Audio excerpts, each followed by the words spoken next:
Brooklyn, 1946.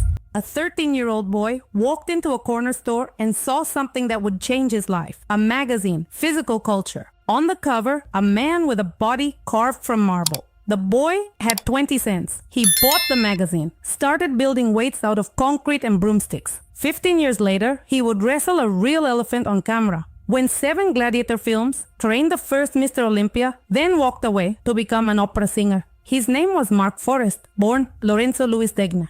But here's what makes his story unbelievable. The Italians told this Italian American that his real Italian name was too Italian, so they gave him a fake American name for Italian films. From measurements that made the first Mr. Olympia say his breath was taken away. To becoming the only American Peplum star who could speak Italian, he did the impossible. Today, you'll see the moments where a Brooklyn boy became a god on screen, then disappeared into opera houses. The transformation no one saw coming. 1. The Giant from Brooklyn, 1946. Sunset Park, Brooklyn. A skinny 13-year-old named Lou Degne discovered a physical culture magazine. Everything changed. His family was third-generation Italian-American, working class, Depression-era survivors. Lou bought that magazine, then another. Started training with homemade concrete weights, broomstick bars. By age 16, he was built. 1952. Lou walked into the AAU Mr. America at 19 years old, placed 27th. Not impressive. He was competing against veterans who trained for decades. 1953, Mr. New York City, tall class winner. 1954, Mr. Venice Beach champion, height around 6 feet, weight 200 pounds. But here's the number that made people stop. Waist, 29 inches. Most men at 6 feet carry a 34 to 36 inch waist. Lou had a 29. That's a teenager's waist on a giant's body.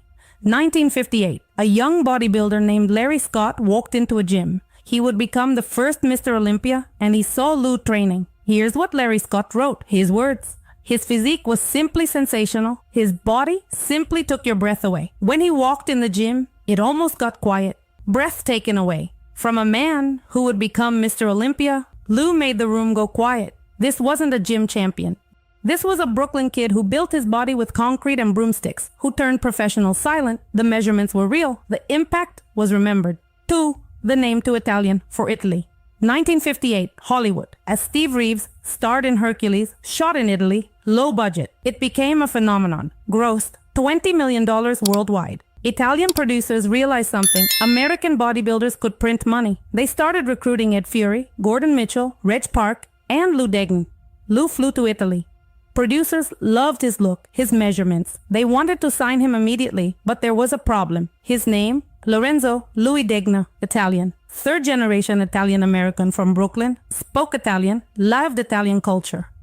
The Italian producers looked at him and said something absurd. Too Italian. They were making Italian films, casting Italian heroes, and they told an Italian-American that his real Italian name was too Italian for international audiences. They renamed him Mark Forrest, as American as it gets. An Italian-American playing Italian heroes in Italian films under a fake American name.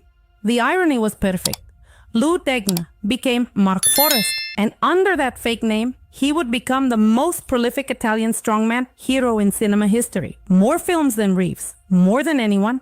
The name change was real. The absurdity was documented. Mark Forrest was born. 3. Mae West's Muscle Palace before Italy. Mark Forrest existed. Lou Degne had another job, one that would put him on stage with future legends. 1954, Las Vegas. Mae West had an idea, a stage show with a twist.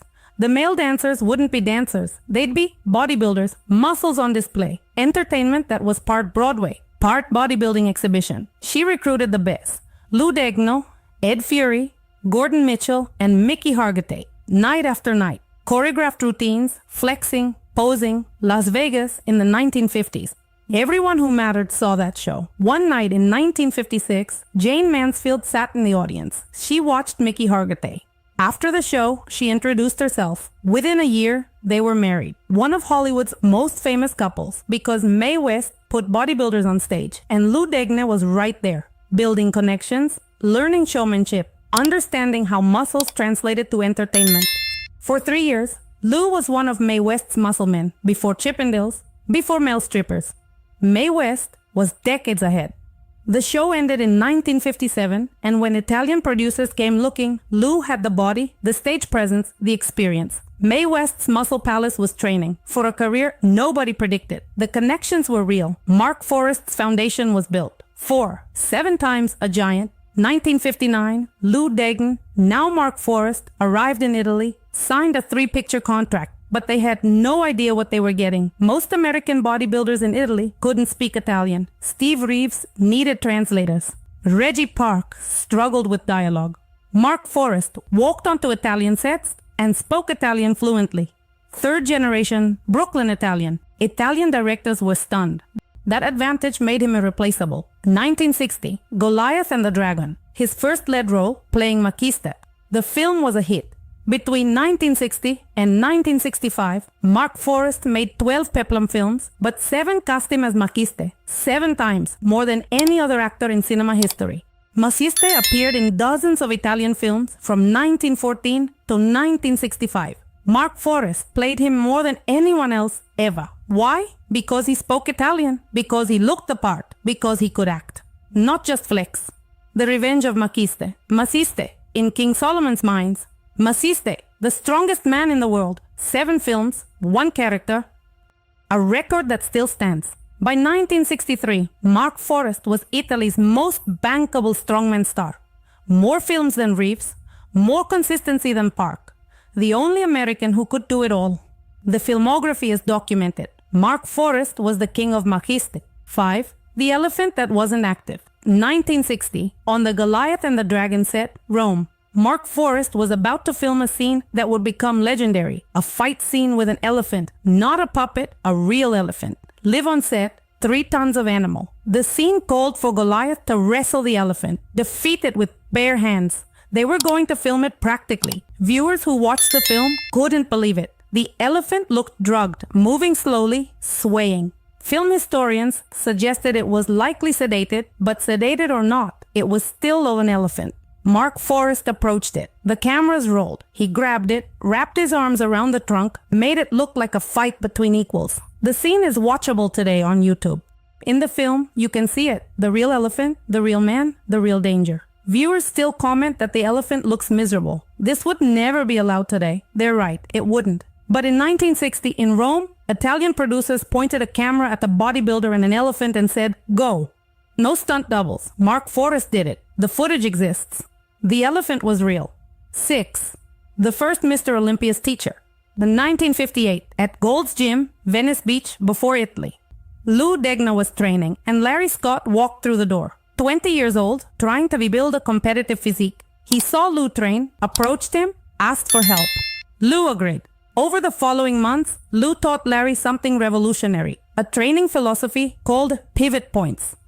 Muscle development wasn't just about lifting heavy, it was about placing tension at specific angles. For lower lats, Lou showed Larry how to pivot at the bottom of a pull down, changing the angle by inches, creating tension most bodybuilders couldn't feel. Larry Scott absorbed everything. His physique exploded. By 1962, Larry Scott won Mr. America. In 1963, Mr. Universe. And in 1965, he became the first Mr. Olympia. And decades later, Larry Scott credited Lou Degne, wrote about those training sessions, that pivot points philosophy.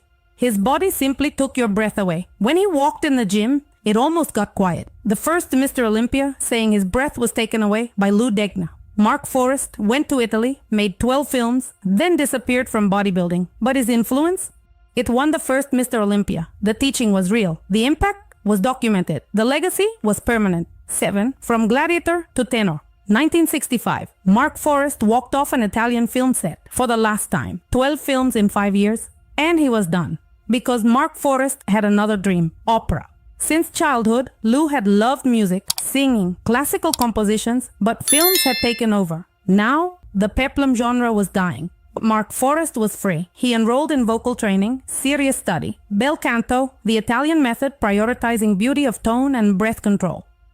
His teacher, Giovanni Milo, former tenor at the Metropolitan Opera, father of Aprila Milo, one of the most celebrated sopranos of the 1980s. This was elite training. Mark Forrest studied for years. The same dedication he'd brought to bodybuilding. By the late 1960s, Mark Forrest was performing tenor lead in European opera houses, regional theaters, opera, real performances. A gladiator was singing Puccini. A man who'd wrestled elephants was performing Verdi. The transformation was complete. Then came voice coaching. Mark Forrest returned to Hollywood, not as an actor, as a teacher, using his bel canto training, his understanding of breath control, and vocal health. He worked with actors, musicians, anyone who needed to improve their voice. The man who'd played Makiste 7 times was teaching proper breathing. The bodybuilder from Brooklyn was coaching actors. Mark Forrest never advertised, never promoted, never returned to the spotlight. He coached quietly, lived privately, disappeared into music. The opera career was verified. The teaching was documented. The reinvention was complete. 8. 89 Years of Iron. January 7th, 2022. Arleta, California, Mark Forrest died at home, peacefully. One day, after his 89th birthday, for a man who'd built his body with concrete weights at 13, who'd wrestled elephants at 27, who'd done everything the hard way, 89 years is remarkable. Most Peplum stars didn't make it that far. Steve Reeves died at 74, Reg Park at 79.